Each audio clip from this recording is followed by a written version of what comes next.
Olá!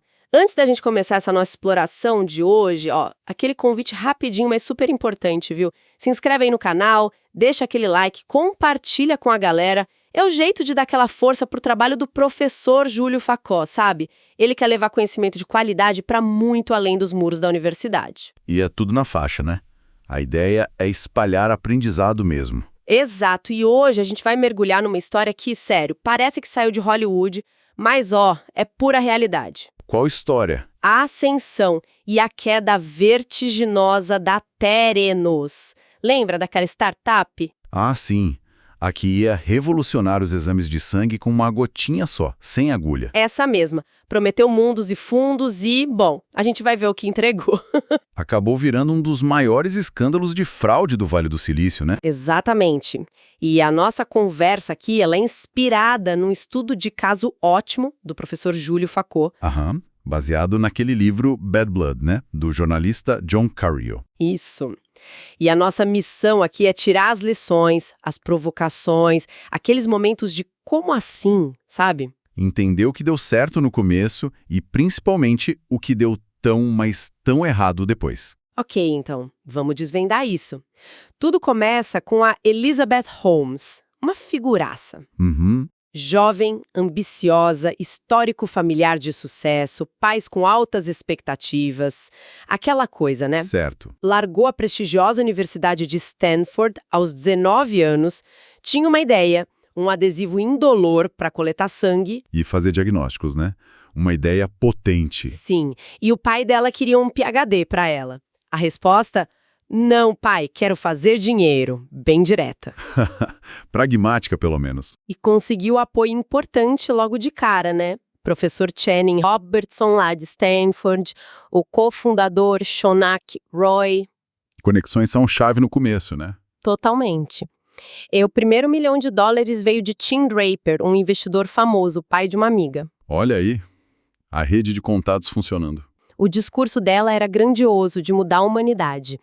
Mas quando apertavam nas perguntas técnicas, tipo numa reunião tensa lá com a Mad Venture, Aí complicava. aí ela patinava para explicar como a mágica ia acontecer, sabe? E aí já temos um ponto crucial, né?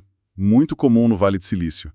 O poder quase hipnótico da narrativa. Sim, Uma visão forte, carisma, as conexões certas.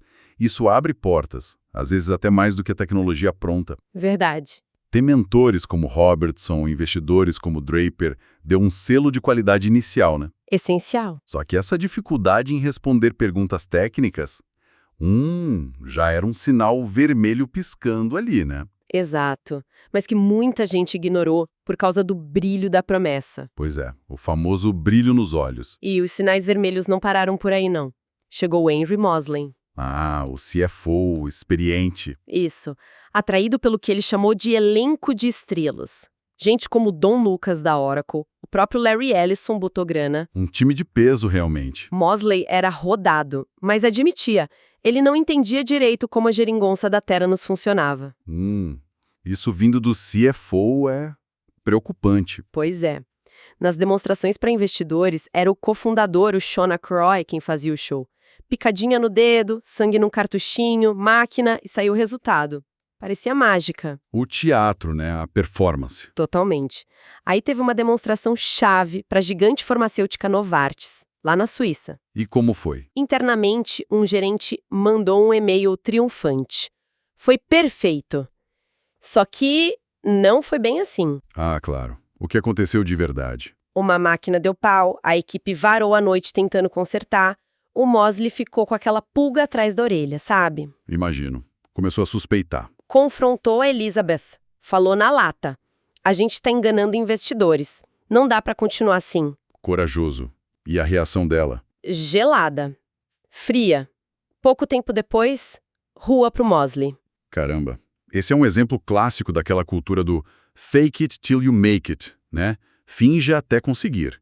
Só que levado a um extremo perigoso. Exato. Onde fica a linha entre otimismo e fraude. Exatamente. E a demissão do Mosley não foi um caso isolado, né? Estabeleceu um padrão. Quem discordava, quem questionava a narrativa, era eliminado. Pois é. E aqui fica a lição, né? A importância vital de ter controles internos, governança forte desde o começo. Algo que o Mosley tentou, mas Foi barrado. expulsaram o adulto na sala, como dizem. Exatamente. Aí o risco dispara. E a coisa foi ficando mais esquisita. Contrataram Ed Ku, um engenheiro cascudo experiente, Pra quê? para fazer o protótipo Theranos 1.0 virar um produto de verdade.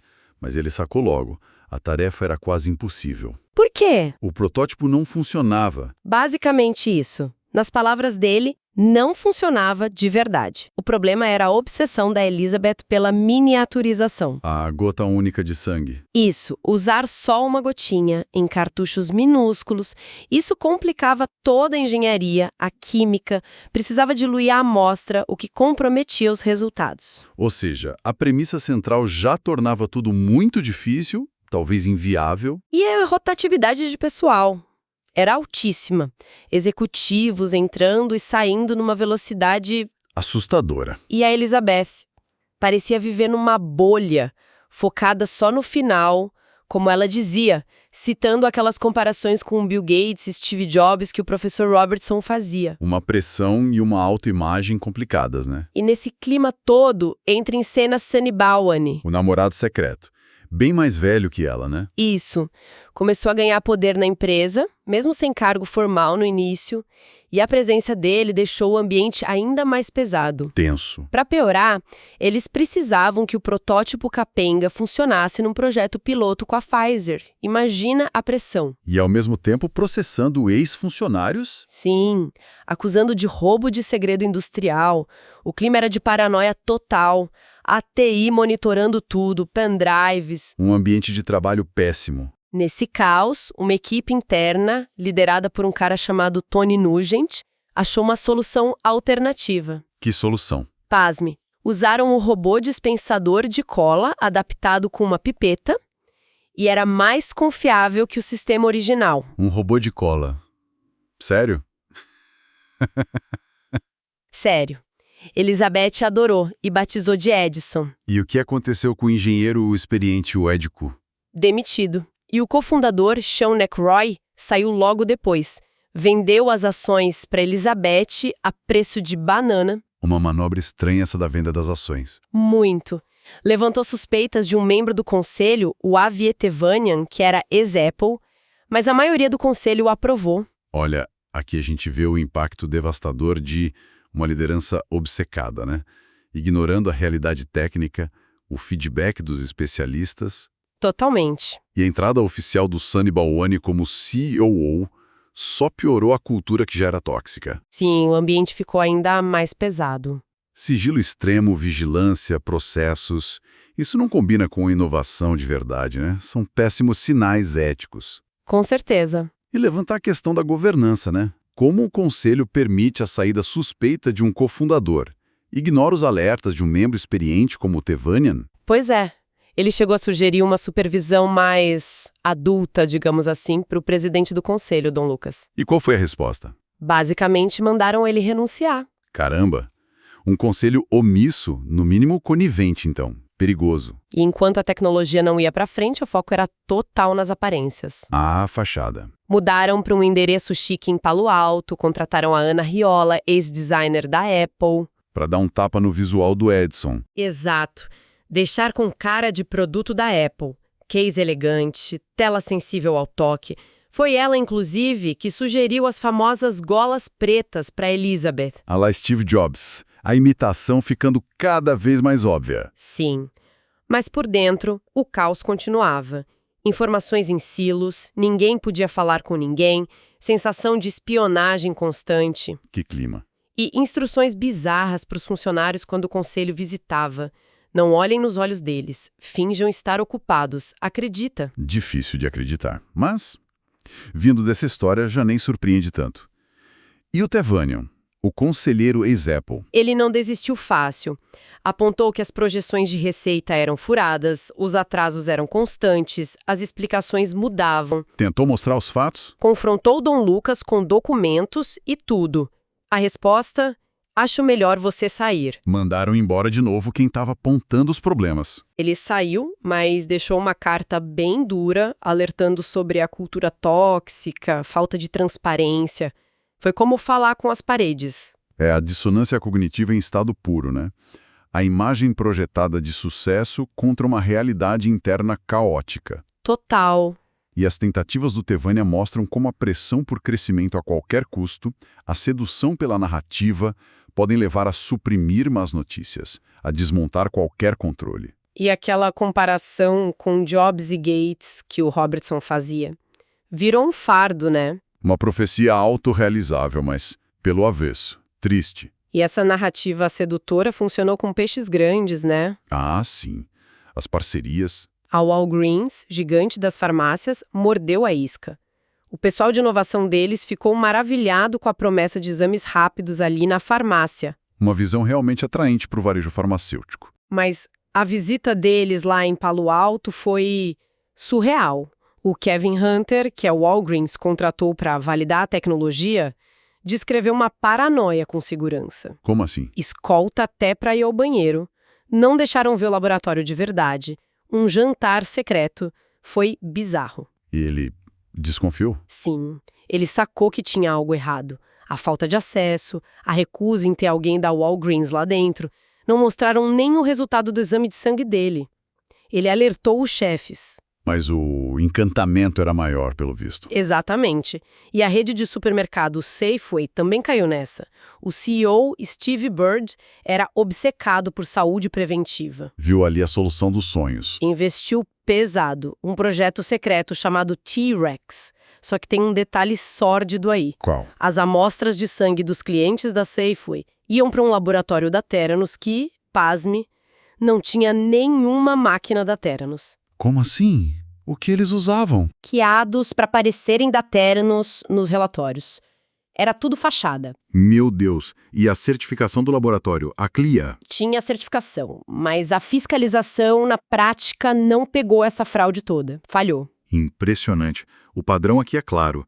Exploraram a ânsia das grandes corporações por inovação disruptiva. Sim. Faltou o básico do básico. A due diligence, a investigação prévia rigorosa. Totalmente. Holmes e Balwani foram mestres em controlar a narrativa, limitar o acesso, vender fumaça como se fosse fogo. E executivos experientes embarcaram. Foram levados pela promessa, ignorando os sinais. Isso reforça uma lição crítica, né? Especialmente em saúde. Valide a tecnologia de forma independente antes de fechar parcerias milionárias. A pressa, o medo de ficar de fora, custou caro. Muito caro. E com os contratos assinados com o Walgreens e Safeway, veio o problemão. O Edison, aquele robô de cola adaptado, O Edson. só fazia um tipo de teste, os imunoensaios, mas eles tinham prometido muito mais. Precisavam de uma máquina nova, então. Exato. Aí surge o Mini Lab. De novo, a obsessão da Elizabeth pelo tamanho minúsculo complicou tudo para os engenheiros, como um cara chamado Greg Benny. A história se repetindo. E a essa altura, a imitação do Steve Jobs estava no auge. O codinome do projeto era 4S, igual ao iPhone da época. Não acredito.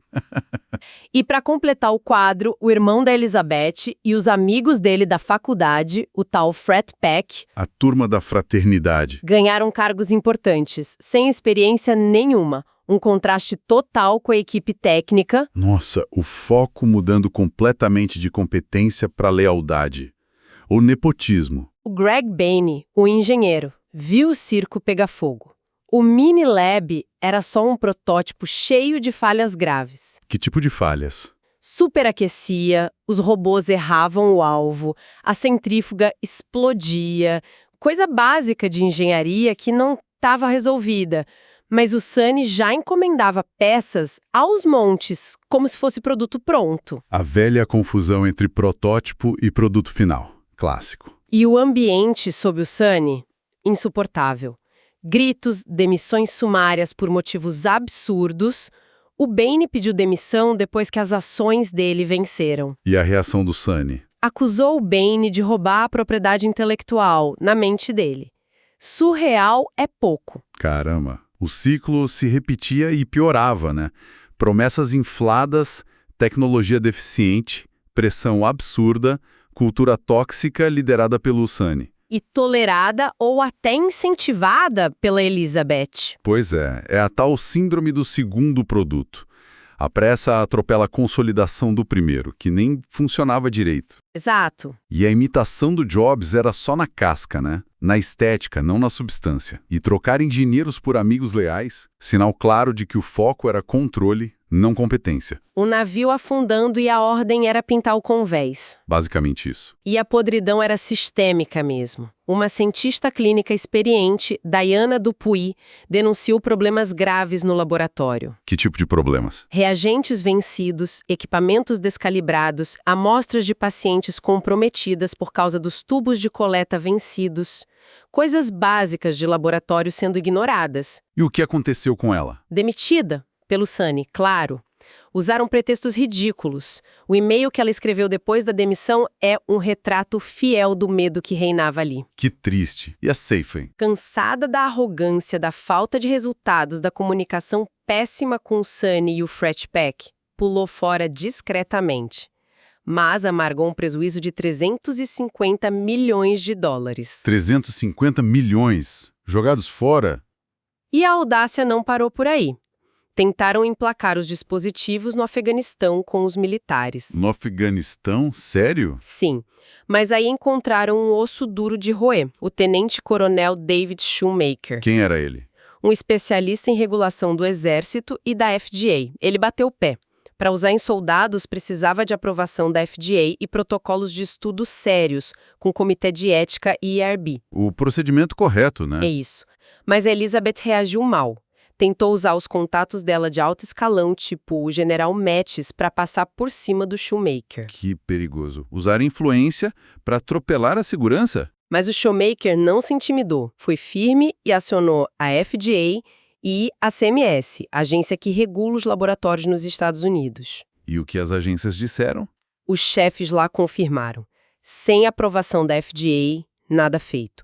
E um inspetor da CMS achou a explicação do Sunny para ter um laboratório CLIA suspeita e sem sentido. A casa começando a cair por causa dos reguladores. Exato. A reação da Elizabeth.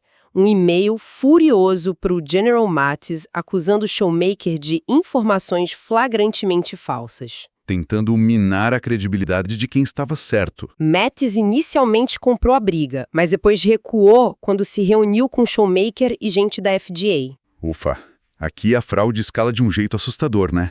Enganar parceiros é grave, mas tentar driblar reguladores federais, as Forças Armadas, é outro nível de risco. Totalmente. E a história da Diana Dupuy mostra a retaliação contra quem tentava manter padrões éticos e científicos. Sim, um ambiente de medo. E a firmeza de reguladores como Shoemaker, o Alberto Gutierrez da FDA e o Gary Yamamoto da CMS. Foi crucial. A tentativa de usar influência política para contornar a ciência mostra o desespero e o poder que ela achava que tinha. E nesse turbilhão todo acontece a tragédia pessoal de Ian Gibbons. O cientista britânico experiente. Uma história muito triste. Muito. Ele foi recomendado pelo Channing Robertson, o professor de Stanford, mas estava super frustrado com as falhas técnicas dos Edisons. E o que ele fez? Desabafou com o próprio Robertson, que era seu mentor. E o Robertson O quê? dedurou ele para Elizabeth. Não acredito. Que traição? Pois é, Ian foi rebaixado, ficou doente, desenvolveu depressão. Aí foi intimado a depor num processo contra a Theranos. Ele sabia que teria que mentir ou expor a fraude toda. Uma posição impossível. Confessou para a esposa, Rochelle, que era ex-advogada de patentes, que as patentes da Theranos poderiam ser inválidas porque a Elizabeth não tinha contribuído cientificamente de verdade para elas. Nossa, uma bomba! Pouco tempo depois, ele cometeu suicídio. Que tragédia! Puxa vida! E a Theranos? A reação foi fria, calculista. Mandaram um advogado pedir o laptop e o celular dele de volta para Rochelle. Só isso. Que desumanidade!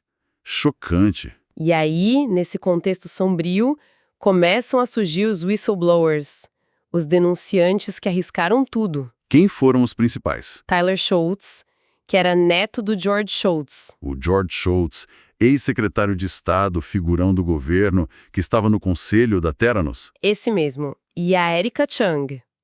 Os dois eram recém-formados, começaram a trabalhar lá e viram o horror de perto. O que eles viram exatamente? Manipulação de dados descarada, o tal cherry picking, sabe?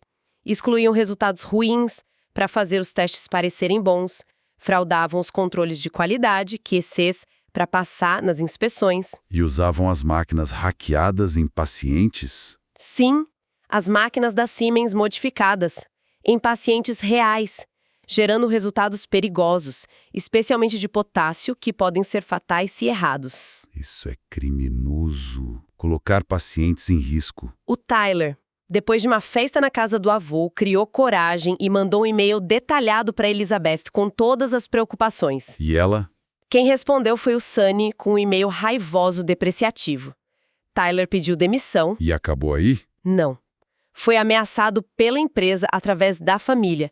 Diziam que a carreira dele ia acabar. Tentou desesperadamente alertar o avô, o George Shultz. E o avô? Acreditou nele? Não quis ver. Talvez pela lealdade cega a Elizabeth, ou por não querer admitir o erro. Uma situação muito difícil para o Tyler. Imagino. E a Erica Chung? Saiu também depois que o Sunny descobriu que ela tinha passado informações para o Tyler e a repreendeu duramente. Outro que viu a realidade foi o Alan Bean, um diretor de laboratório. Ele também saiu. Sim. Viu as mesmas coisas, nanotiners explodindo, o hack da Siemens, resultados absurdos. Percebeu que estava sendo usado como fachada. Foi forçado a assinar declarações falsas, pediu demissão. E o ameaçaram também. Sim. Sunny e os advogados da Boyce Schiller, a firma famosa do David Boyce. Mandaram ele deletar e-mails, assinar declaração. Ele procurou um advogado. Que pressão em cima dessas pessoas. É nesse momento que o jornalista John Carreiro, do Wall Street Journal, entra na história. Como ele chegou até eles? Foi alertado por alguns céticos, como a professora Phyllis Gardner e um concorrente da Theranos, Richard Fuiz. Aí ele conectou os pontos e chegou no Alan Bean. E o Bean falou. Falou. Disse que a Theranos estava colocando pessoas em risco. Carreiro começou a investigar a fundo, buscando outras fontes. E conseguiu mais gente para falar. Muitos deviam estar com medo. Muitos estavam com medo, mas ele conseguiu falar com o Tyler Shultz, que decidiu ir on the record, e com a Rochelle Gibbons, a viúva do Ian. Corroborou tudo. Que trabalho investigativo importante. Ele foi a campo, no Arizona, encontrou médicos com pacientes prejudicados pelos testes errados da Theranos, fez os próprios exames lá e no LabCorp para comparar. As discrepâncias eram gritantes. E a Theranos? Deixou barato? Que nada. A resposta veio com força total. Os advogados do David Boyce partiram para cima dos denunciantes. Como assim? Vigilância, ameaças legais pesadas, pressão sobre familiares, empregadores. Foram na casa do avô do Tyler com advogados. Mandaram carta ameaçadora para Erica, para o Alan Bean, para Rochelle, até para uma médica que falou com Carreiro. Táticas de intimidação pesadas. E tentaram desacreditar o Carreiro com os editores do Wall Street Journal e até com o dono do jornal, o Rupert Murdoch. Que, ironicamente, era investidor da Theranos. Exatamente. Foram reuniões tensas lá no jornal, mas os editores bancaram a reportagem. Ufa. O custo para os denunciantes foi altíssimo, né? Pessoal, profissional. Demais. A coragem do Tyler, da Erica, do Alan, da Diana, de outro que saiu antes, o Rosendorf, e a memória do Ian Gibbons é admirável. Sem dúvida. E o papel do jornalismo investigativo, personificado pelo Carreiro, foi absolutamente fundamental. Furou a blindagem de advogados poderosos. Essencial para expor a verdade. E levanta aquela questão ética, né? Sobre os limites da advocacia. Até onde um advogado pode ir para proteger um cliente, incluindo táticas de intimidação. Complicado. Muito. E a dinâmica do George Shultz com o neto mostra como a lealdade às vezes cega até gente muito experiente. Pois é, uma teia complexa de relações. Enfim, em outubro de 2015, o castelo de cartas começa a desabar. O Wall Street Journal publica as primeiras reportagens. E a reação da Holmes? Negação total.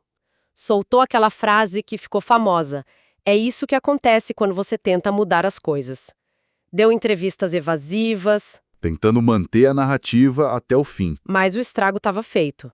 A Walgreens suspendeu a expansão e logo depois encerrou a parceria de vez.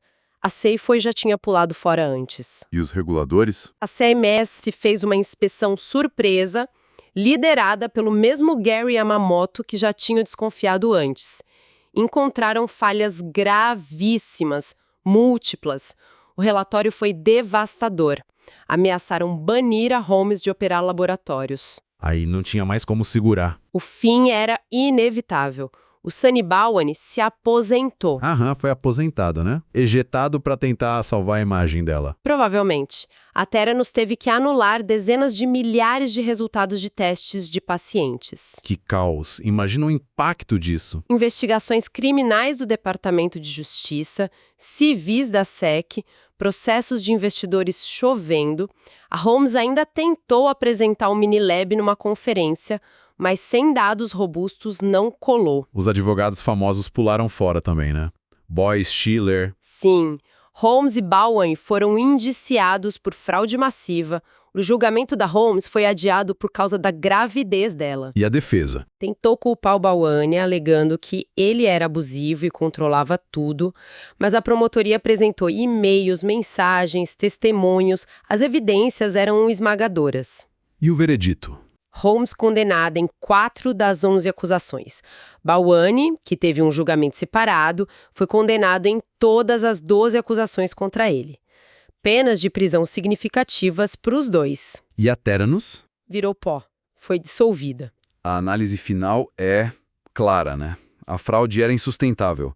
Chegou um ponto que não tinha mais como esconder. Sim. E a queda reforça a importância da regulamentação, mesmo que às vezes pareça lenta, e de uma imprensa livre e investigativa.